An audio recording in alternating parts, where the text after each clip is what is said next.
2014 সালে হয়েছিল বিনা ভোট, 2018 সালে হয়েছিল রাতের ভোট, 2024 সালে আমরা দেখেছিলাম ডামি ভোট।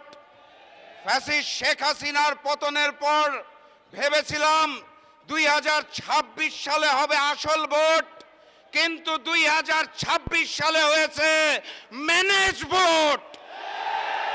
লন্ডন থেকে ওই মুফতি সাহেব এসে জনগণের সমর্থন আদায় করতে না পেরে প্রশাসনকে ম্যানেজ করে, ডিপ স্টেটকে ম্যানেজ করে, কমিশনকে ম্যানেজ করে, সরকারকে ম্যানেজ করে ম্যানেজ ভোট আয়োজন করেছে। এখানেই শেষ নয়, তারা ভোটের পরে ঝাঁপিয়ে পড়েছে নির্মমভাবে জনগণের উপরে। 2018 সালে ধানের শীষে ভোট দেওয়ার জন্য যেভাবে করে গণধর্ষণ হয়েছিল, 2026 সালে এসে ধানের শীষে ভোট না দেওয়ার কারণে গণধর্ষণ আমরা দেখতে পেয়েছি। মজলুম যখন জালিম হয়ে যায় তখন আল্লাহর আরশ কেঁপে ওঠে। আমি লন্ডনের মুফতি আর নতুন জালেমকে বলতে চাই, মজলুমরা হারতে জানে না, মজলুমরা কাঁদতে জানে না, মজলুমরা থামতে জানে না। আমরাও থামবো না ইনশাআল্লাহ। বিজয়ের পথে যাত্রা শুরু, জীবন অথবা মৃত্যু। আসসালামু আলাইকুম। আল্লামা মামুনুল হক এখন প্রধান অতিথি হিসেবে বক্তব্য রাখবেন।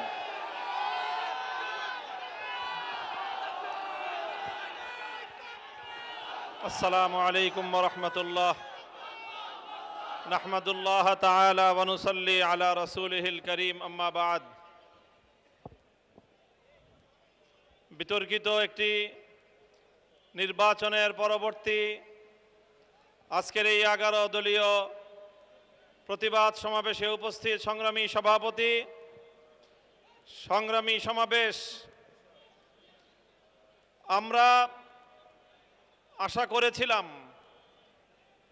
বহু রক্ত, জীবন, অনেক অশ্রু আর ঘামের বিনিময়ে অর্জিত জুলাই বিপ্লব পরবর্তী বাংলাদেশের মানুষ তাদের ব্যালটের অধিকার ফিরে পাবে, কিন্তু দুর্ভাগ্যজনকভাবে 12ই ফেব্রুয়ারি মানুষের ব্যালটের অধিকারের সাথে নির্মম তামাশা করা হয়েছে। সারাদিন শান্তিপূর্ণ নির্বাচনের প্রকাশ্য নাটক সাজিয়ে সন্ধ্যার পর থেকে সূক্ষ্ম ইঞ্জিনিয়ারিংয়ের মাধ্যমে টার্গেটকৃত ব্যক্তিদেরকে জাতীয় সংসদে যাওয়ার পথে প্রতিবন্ধকতা সৃষ্টি করা হয়েছে। ডিপ স্টেটের এজেন্ডা বাস্তবায়ন করতে বাংলাদেশের জনগণের অর্থে লালিত প্রশাসন ব্যবহৃত হয়েছে। সিসি, আপনাকে বলতে চাই, আপনার পূর্ববর্তী সিসির পরিণাম থেকে আপনি শিক্ষা গ্রহণ করুন।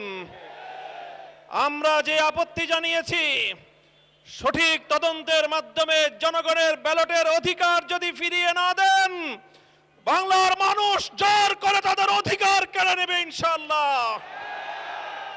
আপনাদের এই প্রহসনের প্রতিবাদ করার পর গোটা বাংলাদেশ জুড়ে আমাদের 11 দলীয় নির্বাচনী ঐক্যের নেতা কর্মী সমর্থকদের উপর যেই পৈশাচিকতা চালানো হচ্ছে, আমাদের বোনদেরকে ধর্ষণ করা হয়েছে, আমাদের মা বোনদের শ্লীলতাহানি শুধু নয়, তাদেরকে শারীরিকভাবে লাঞ্ছিত করা হয়েছে, আমাদের বাড়িঘরে অগ্নিসংযোগ করে বাংলাদেশে আবার নতুন করে ফ্যাসিবাদ ফিরিয়ে আনবার পায়তারা চালানো হচ্ছে।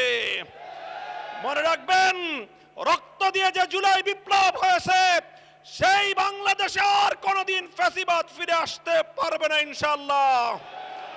পুরনো ফ্যাসিবাদীদের সাথে সখ্যতা করে বাংলাদেশের রাজনীতিতে যদি তাদেরকে আপনারা প্রবেশ করবার সুযোগ তৈরি করে দিতে চান, যেই পথ ফ্যাসিবাদকে ফিরে আসার জন্য তৈরি করবেন, সেই পথ দিয়ে আপনাদেরকে দিল্লিতে বিতাড়িত করা হবে। তৃতীয় কথা আমাদের পরিষ্কার, শরীফ ওসমান হাদি সহ প্রতিটি হত্যাকাণ্ডের বিচার করতে হবে। জুলাই বিপ্লবের আকাঙ্ক্ষা বাস্তবায়ন করতে হবে। জুলাই স্পিরিট থেকে যদি এক চুল পরিমাণ বাংলাদেশকে বিচ্যুত করার ষড়যন্ত্র করা হয়, জুলাই যোদ্ধারা আবার মাঠে নামবো, আবার মাঠে নামবো, আবার মাঠে নামবো ইনশাআল্লাহ। সকলকে ঐক্য এবং সংহত মজবুত করার, আগামী দিনে দেশের মানুষের ভাত এবং ভোটের ন্যায্য অধিকার বাস্তবায়নের লক্ষ্যে চলমান এই সংগ্রামকে মজবুত এবং সংহত রাখার উদাত্ত আহ্বান জানাই। নাসরুম মিনাল্লাহি ওয়া ফাতহুন করিব। একসাথে সংসদে ভূমিকা রাখব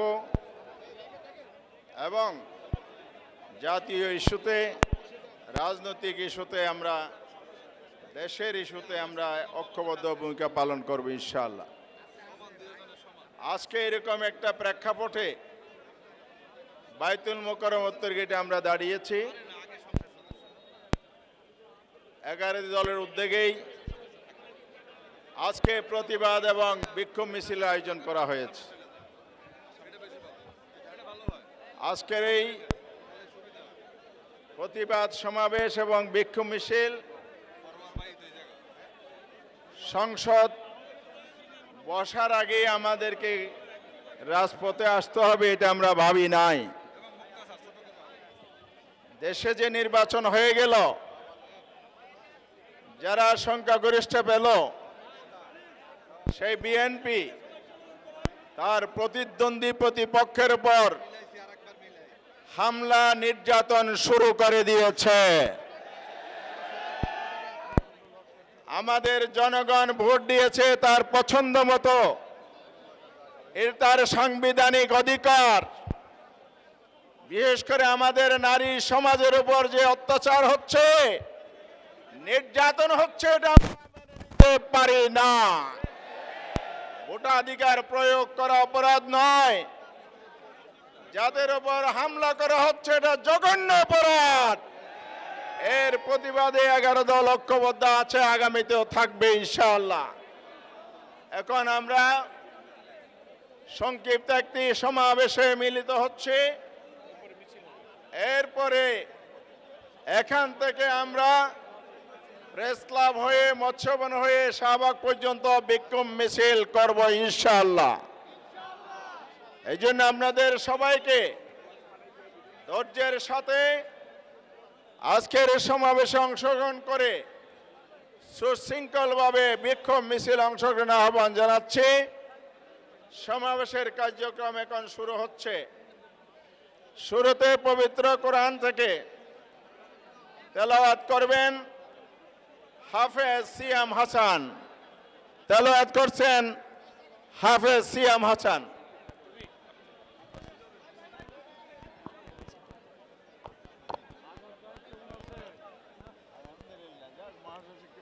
أعوذ بالله من الشيطان الرجيم.